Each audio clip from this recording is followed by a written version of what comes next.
experienced a riot before? Ever see somebody die to get turned to a highlight before? Have you ever jumped to conclusions with a skateboard? Have you ever almost lose your life and had to thank the Lord? I have. I'm on that riot diet, yeah. I'm on that riot diet, yeah. I'm on that riot diet, yeah. I'm on that riot diet, yeah. I'm on that riot diet, yeah. I'm on that riot diet, yeah. I'm on that riot diet, yeah. I'm on that riot diet. Richie McGinniss presents. This is what you're not seeing. Riot diet. In the news right now. Just when I'm wearing a helmet.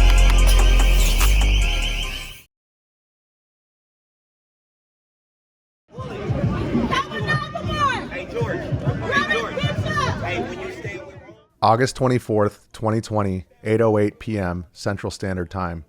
The night before the shooting, in front of the Kenosha County Courthouse in Kenosha, Wisconsin. As the sun gave way to the waxing moon, the 20-foot marble pillars of the Kenosha Courthouse were illuminated behind 40 law enforcement officers dressed in black.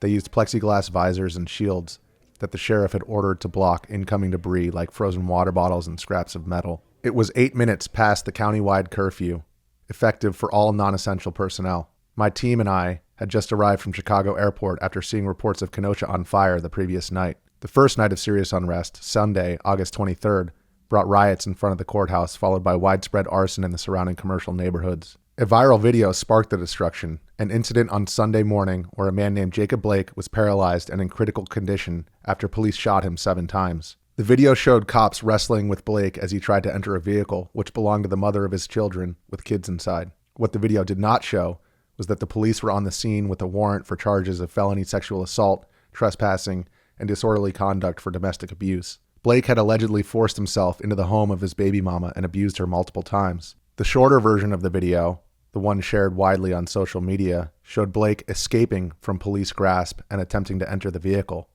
What that video did not show, and what the longer video showed, was police tasing Blake twice and wrestling with him before he attempted to enter the vehicle. Just like everything else in this summer of selective outrage, the internet turned Blake into a saint who was senselessly shot by the pigs. According to police, he was shot for resisting arrest and attempting to enter his car while he was armed with a knife.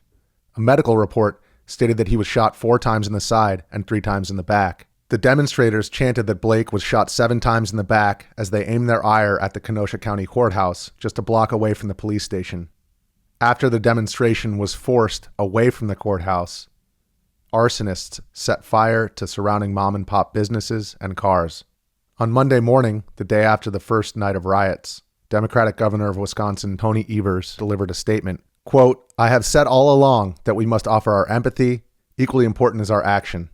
In the coming days, I will demand just that of our elected officials in our state who have failed to recognize the racism in our state and in our country for far too long." Democratic presidential nominee Joe Biden also weighed in, stating that the cops involved, quote, "need to be held accountable." My news team and I had spent the last few months covering the civil unrest associated with the BLM demonstrations, protests, and riots, and by this point, we had been to Washington, D.C., New York, Seattle's Chaz, Portland. In the midst of the civil unrest, much of what was being filmed on the ground was polarized by political ideation. Our job was to place ourselves in the middle of the protesters/rioters and the cops, film with our cell phones, and relay that footage to the public at home to show them what was going on. We made no pronouncements about who was right and wrong. We left that for the audience to decide for themselves. We scrambled to catch our plane from Washington, D.C. and landed at Chicago O'Hare Airport in the late afternoon. We made quick work of the hour-long drive to Kenosha. I rented a black Chevy Malibu, which I liked because when I rolled up behind someone in the fast lane, they would get out of the way. It was the same car that was used by many cops. We quickly dropped our bags at the Stella Hotel, just a few blocks from the protests in front of the courthouse. The Stella had operated out of the sturdy old building for over 100 years. Governor Evers had reportedly called in 125 National Guard to aid law enforcement, though upon arrival, I was yet to see any sign of them on the ground. A few hundred demonstrators were scattered on the street and in the town's civic square. A man wearing a hoodie and a mask squirted water on the line of cops who ducked behind their shields. Another man pulled down his mask and jeered. You scared of water, buddy? Chill out with the fucking pepper balls, dude. He must have been referring to the prior night, because there was no sign of pepper balls or any riot munitions so far this evening. With the high school directly to the south of the park, a dinosaur museum, old churches, and a stately library to its west, the environment surrounding the protest zone was less imposing than the tall buildings in the cities that we had covered protests previously. At the same time we stood in front of the courthouse, Donald Trump Jr. took the stage at the Republican National Convention in Washington, D.C., where he decried that the presidential election was a decision between church, work, and school versus rioting, looting, and vandalism. When darkness fell on Kenosha, agitators launched fireworks from a grove of trees in the middle of the park. I briefly removed my hockey helmet to affix the gas mask to my face as at least 30 more officers poured out of the courthouse. In an act of open defiance, one of the disgruntled masked men spray-painted BLM in white letters on the sidewalk directly in front of police shields. The police were preoccupied by the airborne ambush. Though there were only a few hundred people protesting, the volume of fireworks and projectiles became as intense as we saw from the thousands of more well-equipped agitators outside the federal courthouse in Portland. The police line increased to about 80 officers who stood in a line on the edge of the sidewalk. Additional officers poured out of the back of armored vehicles that rolled onto the road in front of the courthouse. They began firing pepper balls and tear gas. Although these cops were county police, they looked more like the federal law enforcement officers in Portland, clad in green uniforms with gas masks and wielding pepper ball guns and tear gas launchers instead of billy clubs or shields. Within 20 minutes, more armored personnel carriers rumbled onto the wide street and across the trolley tracks that used to bring workers to their stable jobs at the auto factory, though that plant had been shut down for over 60 years. Now, the vintage trolley ran only during daytime hours and remained mostly empty, save the occasional school field trip. As the crowd retreated into Civic Park directly adjacent to Library Park, I commenced a video. I zoomed the camera in on a graveyard of hundreds of glasses and plastic bottles lying on the sidewalk and street in front of the police shields. I yelled over the driving bass of a rap song that blared from a speaker, interrupted by the government's much louder munitions. As you can see, literally hundreds of water bottles have been thrown at law enforcement, and now we have them using a variety of munitions, including tear gas, some flashbangs, and also we saw some pepper balls. A group of 13 reassembled in the middle of the park, where they opened umbrellas and used road signs to create a temporary wall. Pepper balls pelted the surfaces, and one by one they slowly backpedaled into the rear of the park, where the rest of their less daring comrades had already found refuge. A man casually walked towards the police line dressed in what appeared to be some kind of long leather kilt, football pads, reinforced gloves, and welding goggles. He was carrying a broom. The broom was on fire. What in the name of Americana, I thought. He began sweeping the debris that protesters had thrown out onto the street. I had to look up from my camera screen to make sure what I was seeing was real. The man gingerly swept the bottles and broken glass toward the side of the street, while the straw of the broom burned more with each swing. As I panned the camera over to the police line, their expressions were unclear from behind the gas masks, but the volleys halted temporarily. One of the protesters behind me shouted. After the wicker was burned to nothing, the man concluded his fiery, but mostly custodial exhibition and carried the charred broomstick back to the umbrellas clustered around the trees. Just when it appeared that the small contingency of anti-police rioters/demonstrators were vanquished, I heard the cheers from the side of the courthouse. A few hundred BLM protesters returned from a march through downtown. They carried signs, plastic shields, and umbrellas. Reinvigorated by the new influx of agitators, the crowd was in the hundreds, and police were outnumbered at least 3-1. The cops formed a tightly packed horseshoe formation around the front steps of the courthouse, flanked on both sides by armored trucks with an officer manning a spotlight and a tear gas launcher peering for targets from the top hatch. The distinctive rhythmic tumbling of the armored vehicle's V8 turbo diesel engines were occasionally pierced by hollers from behind umbrellas.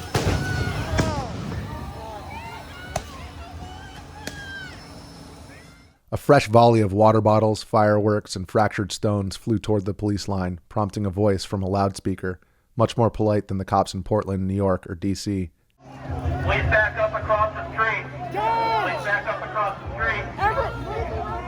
But instead, an intrepid pack of 15 umbrellas and a few road signs inched closer and shot a few Roman candles towards the cops, who responded with more pepper balls and tear gas.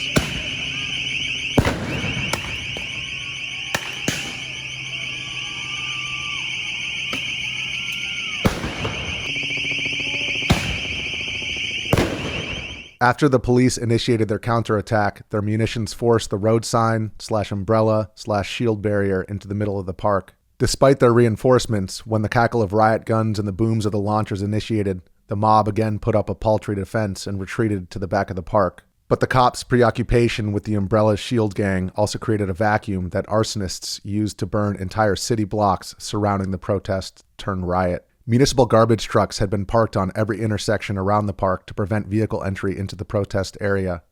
They were quickly engulfed in flames. I filmed a truck breathing a 5-foot plume of fire from the gas tank like a trash dragon. The red graffiti on the limestone walls of the court of law in the background declared, "Fuck the police, bitch ass."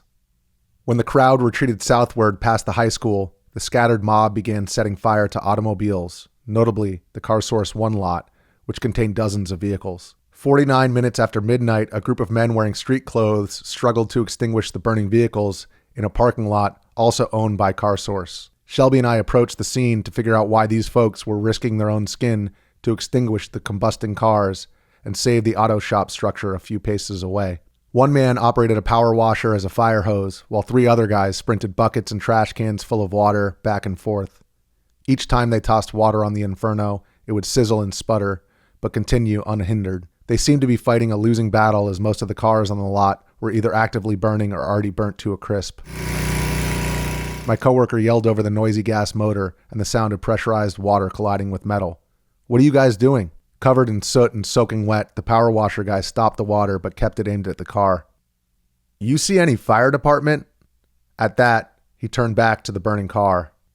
My coworker looked down at her phone, which I knew meant she was tweeting one of her signature Riot vignettes. In this case, she was telling America the story of these sorry suckers who came out at 12 a.m. during a riot to save their boss's business. When we came back in the early hours in the morning, all the cars were toast, though the building did seem intact. I returned to the courthouse where the National Guard Humvees finally showed up. I recorded a final video before I found my coworkers to head back to the Stella Hotel. This will be the final broadcast of the night. We're back here in front of the courthouse. We've seen multiple fires set around the city, and obviously things have died down here in front of the courthouse.